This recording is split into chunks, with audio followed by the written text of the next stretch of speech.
के सीजन में इस बार पिछले वर्षों की तुलना में अधिक बारिश हुई और पूरा सीजन बेहद शानदार रहा। शुरुआती अनुमान यह था कि मानसून खत्म होने के बाद बारिश रुक जाएगी, लेकिन नया साल आने के बाद भी देश के कई राज्यों में अच्छी खासी बारिश जारी है। मौसम वैज्ञानिकों का कहना है कि 2025 के बाद 2026 का वर्ष भी बारिश के लिहाज से शानदार रहने की संभावना रखता है। भारतीय मौसम विज्ञान विभाग इंडिया मीटियोरोलॉजिकल डिपार्टमेंट IMD ने 10 और 11 जनवरी के लिए कई राज्यों में भारी बारिश हेवी रेन का अलर्ट जारी किया है। इसमें विशेष रूप से उत्तर भारत और मध्य भारत के कुछ हिस्से शामिल हैं। IMD ने कहा है कि इस दौरान लोग सावधानी बरतें और मौसम अपडेट पर नजर बनाए रखें। मौसम विशेषज्ञों का कहना है कि मानसून के बाद बारिश की यह अनियमित गतिविधि वातावरणीय बदलाव और दक्षिण पश्चिमी मानसून अवशेष के कारण हो रही है। विशेषज्ञों के अनुसार कुछ राज्यों में लगातार बारिश से किसानों और ग्रामीण क्षेत्रों में फसलों के लिए राहत मिल रही है, जबकि शहरों में जलजमाव और सड़क पर फिसलन जैसी समस्याएं देखने को मिल रही हैं। हालांकि कई राज्यों में अब शीतलहर कोल्ड वेव चल रही है और ठंड कड़ाके की है। इस दौरान लोगों को गर्म कपड़े पहनने, जलपान और विशेष रूप से बुजुर्गों और बच्चों की देखभाल करने की सलाह दी जा रही है। विशेषज्ञों ने बताया कि शीतलहर और बारिश का यह संयोजन आने वाले दिनों में मौसम को और अप्रत्याशित बना सकता है। IMD ने आगामी 2 दिनों के लिए उत्तर पश्चिम और मध्य भारत के राज्यों में भारी बारिश के साथ वज्रपात और आंधी का भी खतरा बताया है।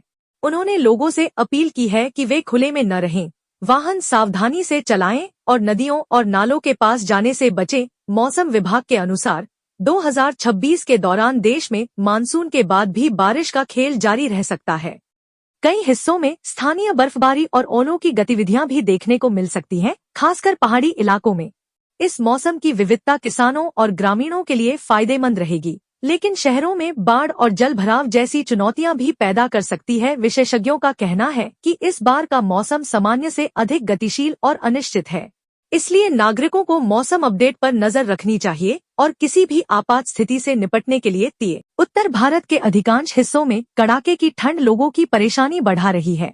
भारतीय मौसम विज्ञान विभाग IMD के अनुसार उत्तर पश्चिम भारत, बिहार और मध्य प्रदेश में अगले कई दिनों तक सुबह घना कोहरा छाए रहने की संभावना है। राजस्थान, पंजाब, हरियाणा, चंडीगढ़ और बिहार के कुछ इलाकों में शीत दिवस जैसी स्थिति बनी रह सकती है। न्यूनतम तापमान सामान्य से काफी नीचे दर्ज किया जा रहा है, जिससे जनजीवन प्रभावित हो रहा है। दक्षिण पश्चिम बंगाल की खाड़ी में बना गहन अवदाब डीप डिप्रेशन शनिवार दोपहर श्रीलंका के उत्तरी तट को पार कर सकता है। भारत मौसम विभाग IMD ने देर रात जारी अपनी रिपोर्ट में कहा कि यह सिस्टम उत्तर पश्चिम की ओर बढ़ते हुए अगले 6 घंटों में कमजोर होकर डिप्रेशन में बदल जाएगा और 11 जनवरी की दोपहर त्रिंकोमाली और जाफना के बीच तट पार करेगा। यूपी, बिहार समेत कई राज्य ठंड के साथ कोहरे का सामना कर रहे हैं और इससे अभी राहत मिलने के आसार भी नहीं है। मौसम विभाग ने कई राज्यों में घने कोहरे की संभावना जताई है। वहीं कुछ राज्यों में बादल भी बरस सकते हैं। शनिवार को दिल्ली का अधिकतम तापमान 17 डिग्री सेल्सियस और न्यूनतम तापमान 6 डिग्री सेल्सियस रहने का अनुमान जताया गया है। मौसम विभाग ने ऐसा ही मौसम बने रहने की संभावना जताई है। वहीं 11 जनवरी को दिल्ली के तापमान में फिर से गिरावट आने की आशंका है। मौसम विभाग ने दिल्ली के अलावा पंजाब, हरियाणा, जम्मू कश्मीर, उत्तराखंड, हिमाचल प्रदेश समेत 16 राज्यों में घने कोहरे का येलो अलर्ट जारी किया है।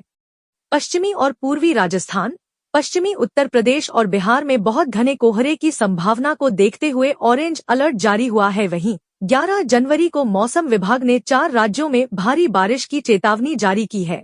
तमिलनाडु, अरुणाचल प्रदेश, केरल और कर्नाटक में भारी बारिश का अलर्ट जारी हुआ है। इस बीच मछुआरों को समुद्र तट से दूर रहने की भी सलाह दे दी गई है। बारिश से तापमान में और गिरावट देखने को मिल सकती है। देश भर में मौसम लगातार करवट बदल रहा है। एक तरफ उत्तर भारत में घना कोहरा, शीतलहर, गलन वाली सर्दी लोगों को परेशान कर रही है, तो दूसरी ओर दक्षिण भारत में भारी बारिश का अलर्ट जारी किया गया है। मौसम विभाग के अनुसार अगले 24 से 48 घंटे कई राज्यों के लिए चुनौतीपूर्ण रहने वाले हैं।